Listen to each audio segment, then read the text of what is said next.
Hi, I'm Ollie. Welcome to Oxford Online English. In this lesson, you can learn how to improve your vocabulary score in IELTS writing. Do you need an IELTS score of 7 or higher? Many people find it difficult to get scores above band 6 or 6.5. Often, this is because people have bad habits or they don't clearly understand how the IELTS exam works. If you're preparing for IELTS, check out our website, oxfordonlineenglish.com. We have many free video and audio lessons as well as many professional teachers who can help you prepare for your IELTS exam. In this lesson, you'll see some common mistakes which IELTS students make which can hurt your vocabulary score. You'll also see how you can change your approach to the IELTS writing exam to get a better score for vocabulary.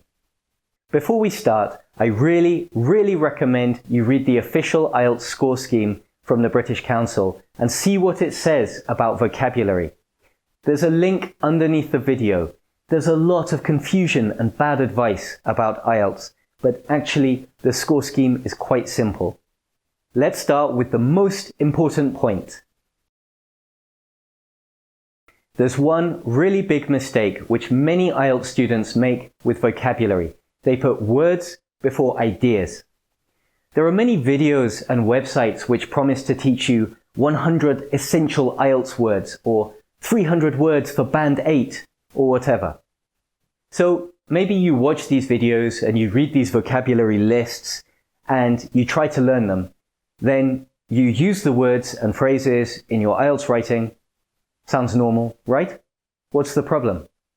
The problem is that natural communication doesn't work like that. You don't learn a word and think, I'm going to use this word in this conversation. IELTS is a test of your communication skills in English. Of course, you need a good vocabulary to communicate, but communication depends primarily on ideas, not words. Words express your ideas. Using a word or a phrase without an idea behind it is empty, it's meaningless. So, what can you do here? First, spend more time thinking and planning before you write, even in the exam. Yes, I know you're under a lot of time pressure, but you need this. If you don't have a clear idea in your head, you can't write a clear answer. Secondly, instead of learning lists of vocabulary that you might not need, just learn the words, phrases, and collocations you need to express your ideas. Practice writing regularly and learn vocabulary by learning the words and phrases you need when you need them. However, this isn't a practical point. It's about how you think. If you think words come before ideas, you'll struggle with IELTS writing, especially task 2. You need to put ideas first, words second. In my experience, IELTS students are terrified of repeating the same words and phrases in their writing. I made some videos where I wrote sample IELTS answers, and a lot of comments said things like, you used the same word 3 times, you suck, we hate you. Okay, maybe they didn't exactly say that, I'm paraphrasing. So I'm going to be repetitive here. I'm going to say something I've said many times before. Read the scoring scheme. Go do it right now. Read the descriptors for band 7. What's the first point?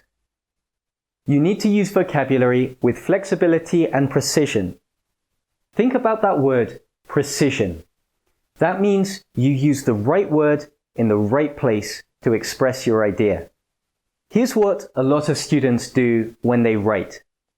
1. They think, I can't use the same word twice or I'll get a lower score. 2. They try to find a synonym. This is a problem because there are very few true synonyms in English. Many words which you might think are synonyms are not exactly the same.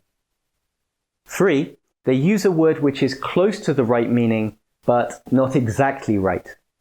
And 4. They get band 6 for vocabulary because they aren't using vocabulary with precision.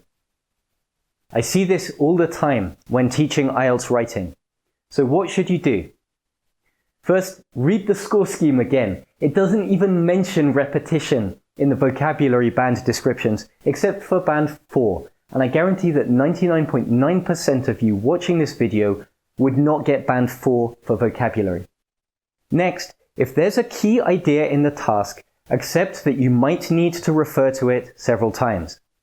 For example, the essay I wrote in our other video was about communication, and many people said that I used the word communication too many times. But here's the thing, there's no other word which has the same meaning as communication. If you're writing an essay about communication, you'll need to repeat the word. The same is true for many other things. If you're writing an essay about air pollution, you'll need to use the words air pollution. You can't avoid that, and it's not a problem. Many students here would try to use a different phrase. For example, instead of air pollution, they might say smog, exhaust fumes, impurities in the atmosphere, or something like that. But none of these have the same meaning as air pollution. If you change the word, very often you're changing the meaning. If you don't realize this, then your words won't fit your ideas, and then you get band 6 maximum for vocabulary. To be clear, if you're repeating words and phrases a lot, then that is a problem, but probably not a vocabulary problem. It could be that your ideas are repetitive, or your structure is disorganized, or that you don't know how to use referencing to avoid repetition. However, these points affect your coherence and cohesion score. They aren't part of your vocabulary score. So let's review the most important points from this section. First, stop thinking about synonyms. Choose the word or phrase which fits your idea most precisely. Second, accept that keywords and phrases will need to be repeated to some extent. It's not a problem to use the same phrase more than once, especially if it's a central part of the task. Let's look at our next point. Here are some ideas we often see online or hear from our IELTS students. I need more academic vocabulary. I need more advanced vocabulary. I need more idiomatic vocabulary. This causes problems. First, and I've said this so many times that I'm boring myself, but it's crucial, so I'll say it again, read the scoring scheme. Does it talk about academic vocabulary? No. Does it talk about advanced vocabulary? No. Why not? Because these things don't exist. Serious linguists don't talk about advanced vocabulary because it isn't real. Words are just words. They have meanings and you use them to express your ideas. That's it. One word is like another word. It's not complicated. So what's the point here? Many IELTS students use specific words or phrases because they think that they are academic or advanced, and they think that this will get a higher score. However, if you do this, you're putting words before ideas, and that means you aren't using your vocabulary precisely, and that means it's very difficult to get band 7. You do need to use some less common vocabulary to get band 7 or higher, but you also need to use it well. Learning a word or phrase won't help unless you really understand how to use it. You need to understand exactly what a word or phrase means. You need to know how to use collocations with the vocabulary you learn. For example, if you're writing a Task 2 essay about diet, you'll need to know several collocations with the word diet. You also need control of register. To get a high score for vocabulary, you need to write in a consistent, appropriate style. In general, IELTS students focus too much on learning new words and phrases, and not enough on using the words and phrases they already know accurately. We'll talk about how you can work on this later, but before that, we have one more important point to cover. One of the biggest differences between band 6 and 7 in the IELTS writing exam is the quantity of errors you can make. At band 6, you can make quite a lot of mistakes so long as your meaning is clear. For band 7, you can make occasional errors. For band 8, you can make rare errors. This is one of the major points which keeps IELTS students at band 6. So let's think. What counts as a vocabulary error? There are 4 possibilities. 1. You use the wrong word or phrase. 2. You use an incorrect collocation. For example, if you're writing a task 2 essay about healthy eating and diet, and you say take a diet, that would be a collocation error. You can follow a diet, eat a healthy diet, have a good diet, and many others, but take a diet isn't possible. 3. You spell a word incorrectly. 4. You form a word incorrectly. For example, if you want to make a noun from the word overweight and you write overweightness, that would be a word formation error. There's no noun from the word overweight, by the way. You would need to use a phrase with a gerund, like being overweight. So, how can you reduce the number of errors you make? Here, you probably need feedback from a professional teacher. If you make multiple mistakes, then you won't be aware of a lot of the mistakes you're making. Write essays or task 1 answers and look at the mistakes you make. Sort your errors into these 4 types: choice of word, collocation, spelling, or word formation. If you're making mistakes with one thing, for example with spelling, do some study to find out why you're making these mistakes and try to correct them. Then, review your errors using a flashcard app like Anki. This is a long process and you need patience. It will take a lot of work to reduce your errors. However, if you want Band 7 or higher, it's necessary. Make flashcard questions with your errors and put the correct word or phrase as the answer. For example, question overweightness, answer being overweight.